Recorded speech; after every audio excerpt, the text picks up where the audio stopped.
Anastasia Beltyukova, also known as Tribambuka. I'm an artist, illustrator, senior graphic designer, art director, and an animation director. And mastered a lot of different skills during my creative career. And at the moment, my main focus is becoming fine art.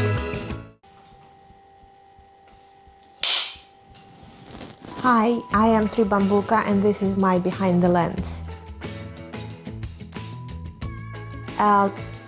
Tribambuka is my artist name. My real name is Anastasia Beltyukova, and I am an artist, an illustrator, an animation director, and a lot of other things, and graphic designer too. We are in my studio in Hackney Wick, in Bridget Riley Studios. That's where I work and spend most of my time really. It was a long and winding path because my parents were artists and I always wanted to be an artist, but I was born in USSR and in Russia at that time. It's quite strange because Soviet Union was one of the first countries to have equal rights for women, and women could vote and do all the same things men were allowed to do, but it ended up being quite patriarchal country. So I've been told many times that women can't be artists. So I've been told that in quite early age by my art tutors. So I chosen what looked like more safe path, which was still called male profession, but I became a graphic designer. And I was a graphic designer for many years, and I think I was quite decent graphic designer. I had my own branding company, and it took me a long time to understand that actually that's not what I want to be doing. So I came to London and I was working at CNN at that time as a senior graphic designer. And I've been given a chance to do some illustration work for them as well. And then I realized, well, you can do that. And that can be a job. It doesn't have to be, something you don't like that much. And the funny point was when my art director asked all designers, can you please give me like your 5 favorite websites, like graphic design websites? And I was like, what is graphic design website? Pinterest? And I just looked at my browsing history and I realized I'm only looking at illustration and animation. And it made me think maybe I'm not taking the right place. Maybe I'm taking someone else's place because I'm not in love with design anymore. I don't have favorite graphic design websites, but I have favorite illustration websites. So basically looking at my browsing history helped me to understand where I want to be. I shifted into illustration and animation at that time. And with animation it was even, so I had to do some animations at CNN, but I couldn't animate myself. So I had to tell the animators what to do, but it just became really annoying because no, I have this in my mind. And I know how I want this to be, so I had to learn myself to be able to do it myself, but also to be able to brief someone more clearly, because you have to know how it's done. So that's how I became an illustrator and an animator.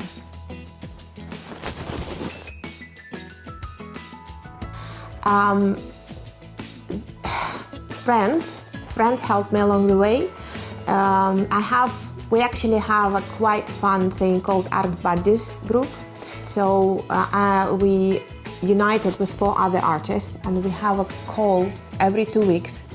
We call each other and we discuss our challenges and what we're doing and how to overcome these challenges and tell each other what we're working on, and we have some kind of accountability to each other, like I'm working on this project, I have to show them what I've done in the next 2 weeks.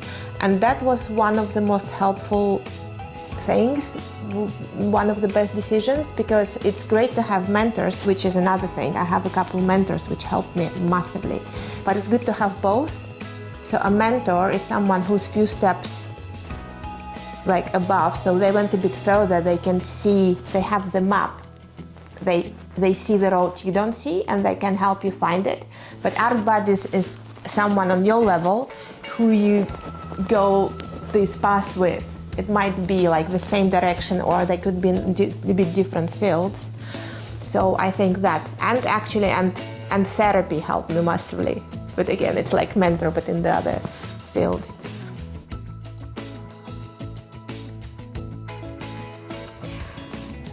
Coming back to this theme of women not being able to be artists, I internalized that because I've been told that at the age of 12 by my tutor, who was an authority for me. And then when I was in the art institute, I heard it a lot of times, and I internalized these like misogynistic views.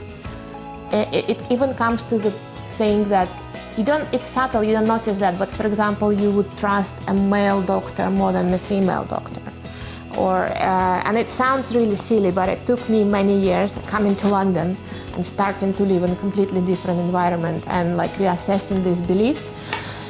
And I think the biggest challenge was to actually call myself an artist, finally, and having the courage to do that and say, no, I am a woman, I can't do that, and I don't have to be stopped being a woman, because I ended up at some point like, oh, but I'm not really like a woman, I'm not a womanly woman, I'm more like a boy, I dress like a boy, I never had long hair before, I don't use makeup, because, you know, if you read the fairy tales for girls, they all end up like, she married the prince, they lived happily ever after, and books for boys, they have all the fun, you know, and I always wanted to have that fun. And that I had that conflict between being a woman and being an artist, and it again took 4 years of therapy to finally resolve it. And at that point I realized that even becoming an illustrator is kind of cheating myself a bit, because what I want to be an artist, but illustration is as close as I can get to it without calling it art. So the main challenge that I overcame is that I actually did that I allowed myself to be an artist.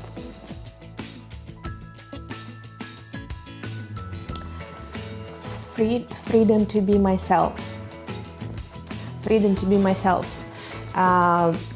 Because, yeah, the further you go that road, like answering the call and allowing yourself to be who you are, and I think it's fulfilling your path, because you can't, I think everyone hears that call. And you know, Joseph Campbell's theory based on Carl Jung's, you know, like works, so teachings, right? About hero's path, like hero's journey, that you hear a call, and if you don't answer the call, you might regret all your life. But if you answer it, there's going to be the hero's path starts. So it's going to be, you go into the unknown, and there's going to be a lot of scary things and beautiful things, and that's the journey of getting to know yourself. So he calls it following your bliss. I forgot what the question was, what things I like about my career, right? So allowing myself to do that.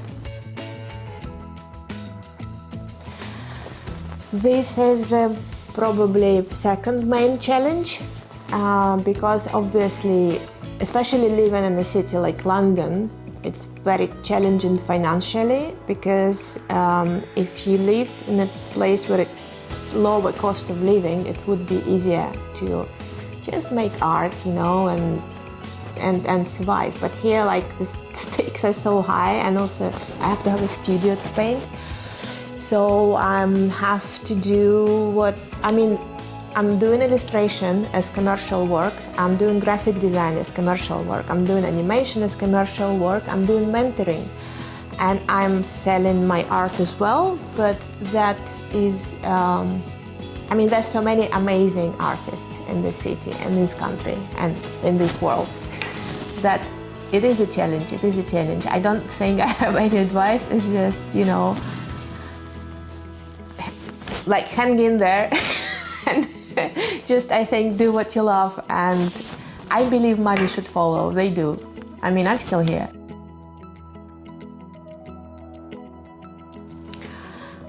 I think it's very beneficial to connect with people who inspire you.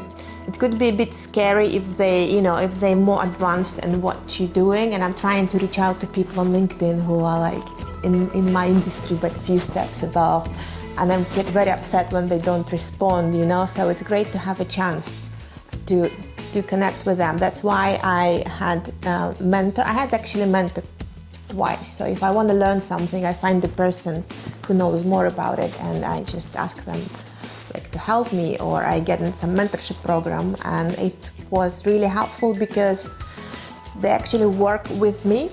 So it's not like you go somewhere to study something, but someone actually answers your questions and helps you along the way. So I think it's super helpful.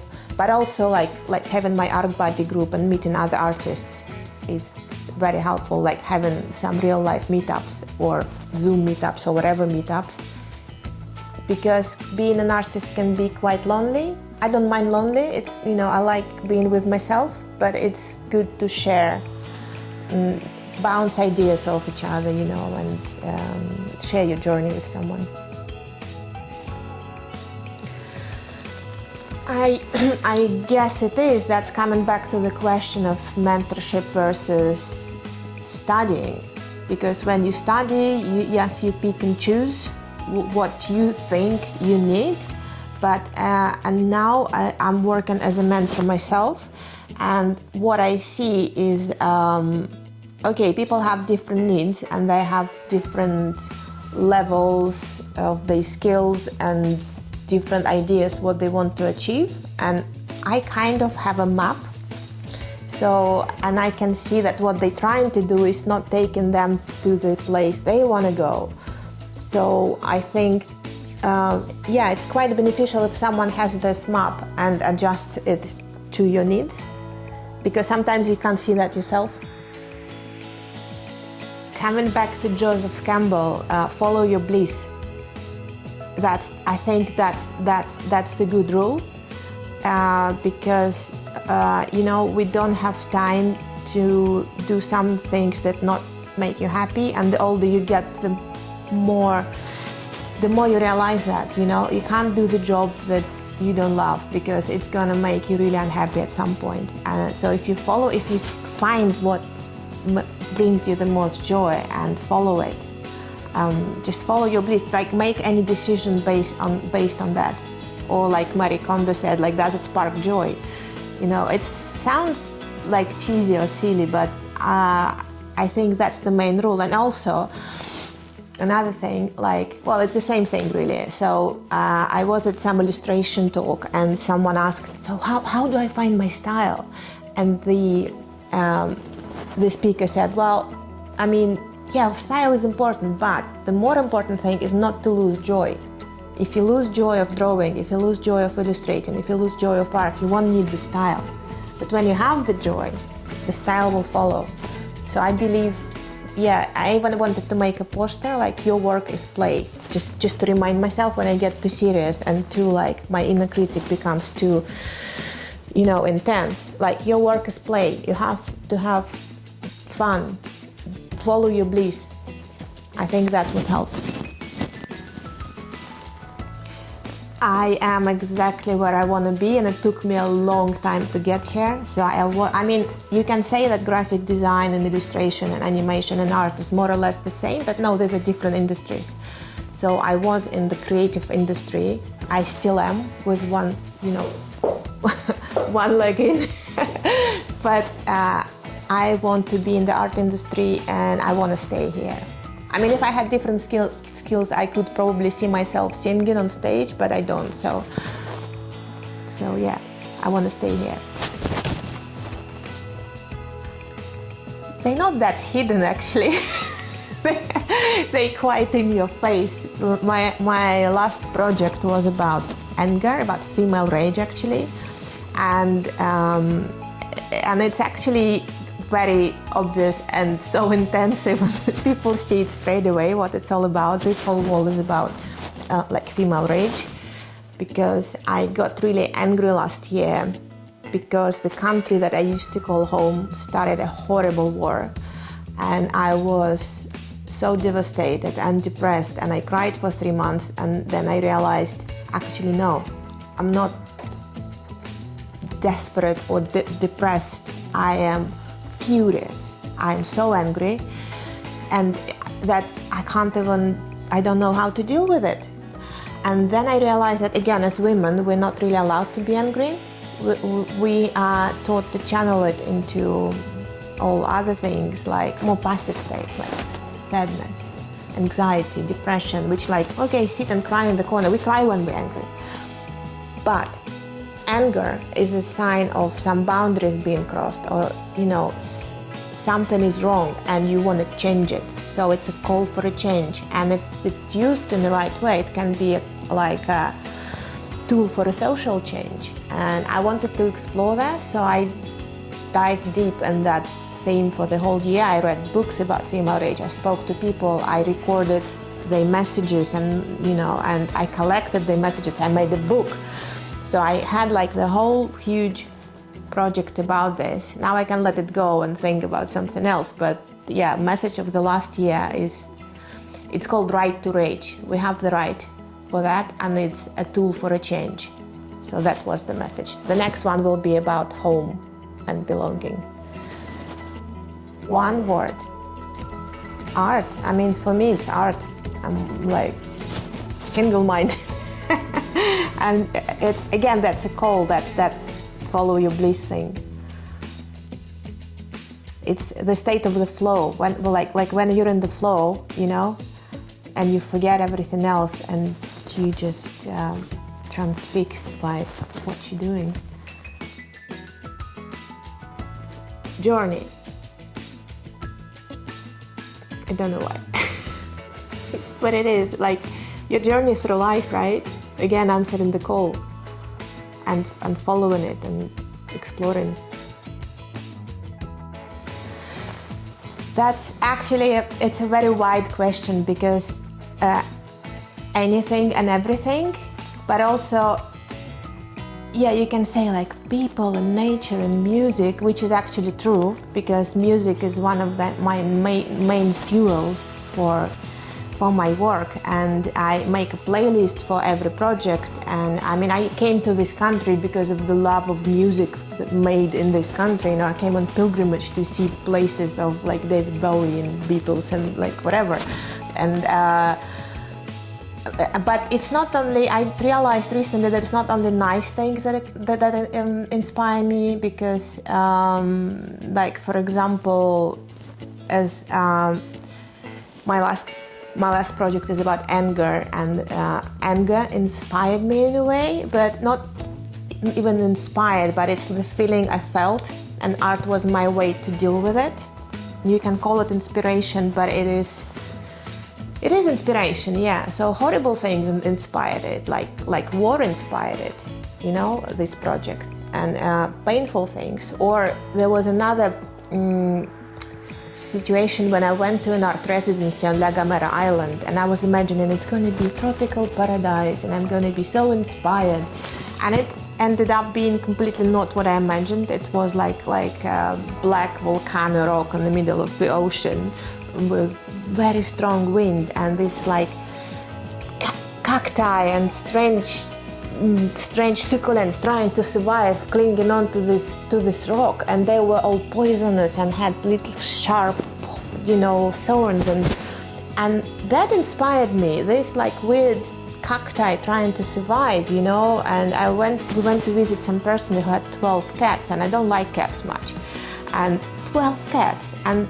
they left me alone with 12 cats for 4 hours, and I had my sketchbooks, and they didn't like me, I didn't like them.